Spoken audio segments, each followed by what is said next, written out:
Yn 2012, derbyniodd Llyfrgell Genedlaethol Cymru gymynrodd gan Ystad Eluned Gymraes Davies i gynnal cyfres o weithdai i'w choffau. Bydd yr arian yma yn cael ei ddefnyddio i hyrwyddo addysg gydol oes i ddysgu am grefftau a sgiliau amrywiol. Roedd prosiect Pen Llŷn yr ail mewn cyfres o 6 a fydd yn cael ei cynnal mewn gwahanol ranbarthau ledled Cymru.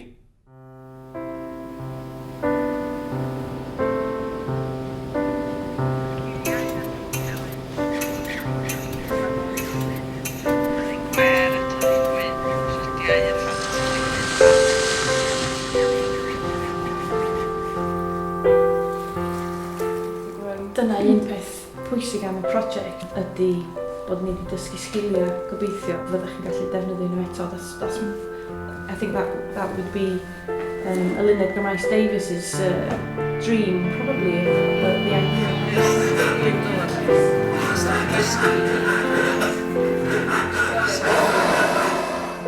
Oedden ni wedi clywed sôn am Eluned Gymraes Davies, a falle yn y cychwyn ddim yn gwybod llawer iawn amdano hi. Dyna oedd y peth. Oedden ni'n methu ffeindio allan digon am cefndir hi. Ac oedden ni eisiau dallt pwy oedd wedi ariannu hyn, pwy oedd wedi bod mor garedig. Ac oedd hi wedi isio rhywbeth mor penodol hefyd, bod ni'n helpu pobl oedd angen i helpu, oedd hi isio ella sy'n mynd ymlaen i rhywbeth newydd yn ei bywydau nhw.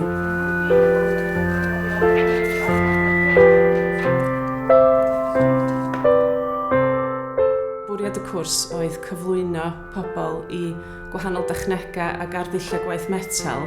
Mi nath o apelu ato fi achos oedd o just lawr lôn, ond i'n rhydd ar y pryd i ymrwymo i'r peth, oedd gyda'r amser i wneud o.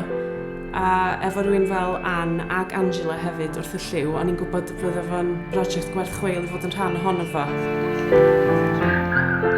Angela a fi'n gweithio efo metal yn penderfynu gwneud y prosiect ar y cyd sydd yn anarferol i'r ddwyn ni, ond mae wedi bod yn rili braf gweithio efo'n gilydd arno fo.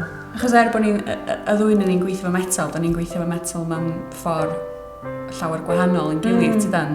Dwi'n fan, ac yn cael iawn, bach. A ti'n medru gweithio yn fawr ofnadwy, dweud. Mae'n ffiniau celfyddydol i wedi bod yn weddol gyfyng o fewn gwaith graffeg neu gwaith dylunio a darlunio. Felly, oedd y cwrs mae'n apelio achos bod o'n mynd i fystyn yn ffiniau creadigol i mewn ffordd i fod yn gweithio mewn cyfrwng cwbl ddiarth. A mi o'n i'n cychwyn o scratch yn hollol. O'n i rioed i gafael mewn fflam boeth a rioed i defnyddio unrhyw fath o kit soldro na ddim byd yn y mywyd y blaen. O'n i rioed i llifio darn o fetal. Felly mi oedd yn dechrau reit o'r sylfaen gwylod. Oedd o'n cymryd yn ganiataol bod gen neb wybodaeth o gwbl. Felly oedd o'n accessible iawn.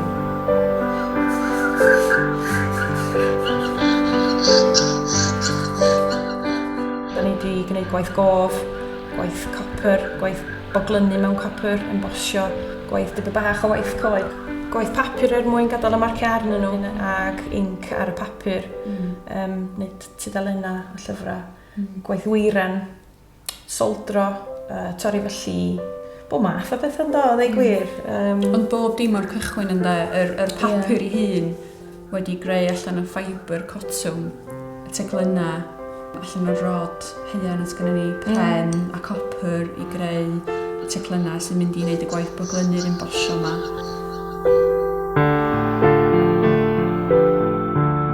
Un brief oedd yna efo'r prosiect oedd i edrych ar lenyddiaeth o Ben Llŷn a gwaith beirdd a llenorion oedd yn benodol gysylltiedig efo Pen Llŷn. Dod ag elfen o lenyddiaeth Llŷn i fewn i'r llyfrynau yma oedden ni'n ei cynhyrchu. Am Pen Llŷn mae'n hyllenol, taran fel drymiau taron, dwrn y glaw fel darnau glo, yn fydrwydd dros garnfadru, a miloedd o fellт melyn, yn rhyw fflach o lach ar lun. So mae thema bach Pen Llŷn yn rhedeg trwy bob dim, ond mewn ffordd personol iawn i bob person. So maen nhw'n gwneud prosiect bach personol, ond mae o gyd yn dod at ei gilydd mewn un cywaith mawr. Mae'r manylder, dwi'n meddwl, yn y gwaith yn reit fan o fewn y tudalennau, mi fydd y gerddi rei yn nhw sydd wedi cael ei ysgrifennu gan y pobl eu hunan a rei gen enwogion. Ond oedd o'n them hefyd, oedd o'n gadael i ni dod â lot fawr o sgiliau i fewn iddo fo.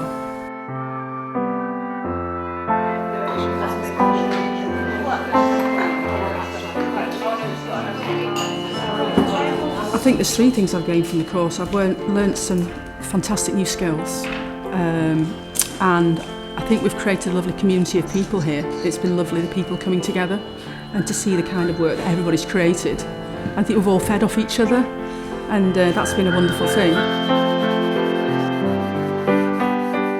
Mae nhw'n sgiliau hollol newydd i mi gweithio efo copor ag arian a soldro pethau da ni rioed wedi wneud o blaen.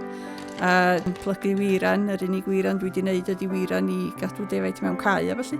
Ond mae hwnna wiran bigog ag yn hegar, ond wiran gopor yn dipyn brafiach i weithio hefo'i.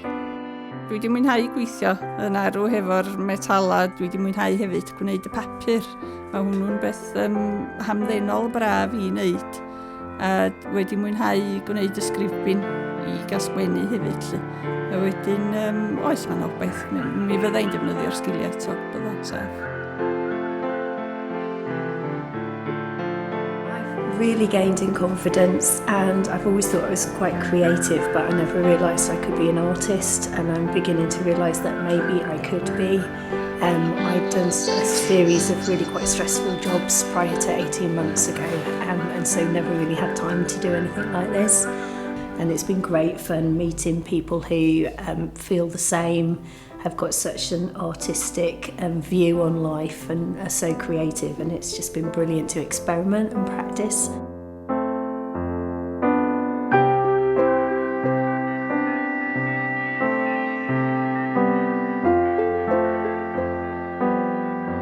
Mae cael ymwneud efo prosiect fel hyn oedd yn cynnig addysg i ni ac yn datblygu'n sgiliau ni, a bod ni ddim wedi cael talu ceiniog amdano fo, a bod bob dim wedi cael ei ddarparu i ni a cael tiwtoriad mor wych, a bod y gyd am ddim wedi bod yn gret.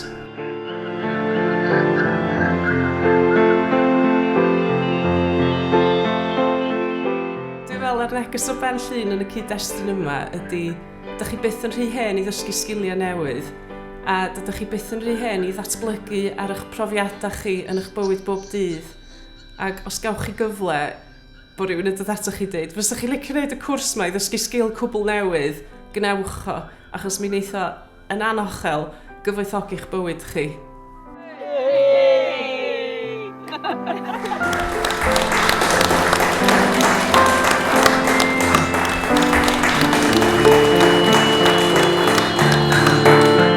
Pnawn da i bawb, a diolch yn fawr iawn am y gwahoddiad i ddod yma i gychwyn yr arolysfa hyfryd hon, sy'n gwneud yma yn yr oriel o didog hon.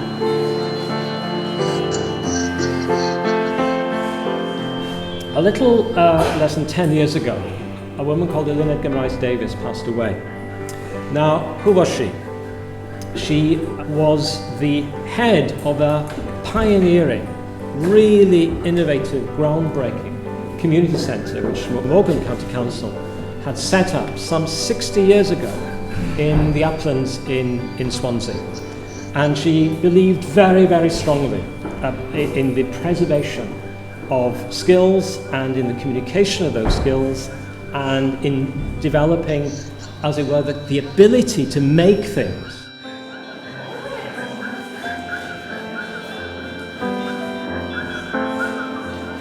The exhibition you will see also has a connection with the collections of the National Library, a national storehouse of cultural artifacts, of images, of ideas, of stories, of narratives that should be accessed by people right across Wales and beyond. And if you look carefully at some of these items that have been shown upstairs, you will see patterns, motifs from some of our collection put to use by people in real lived circumstances right across Wales. And this is really what we're doing here today.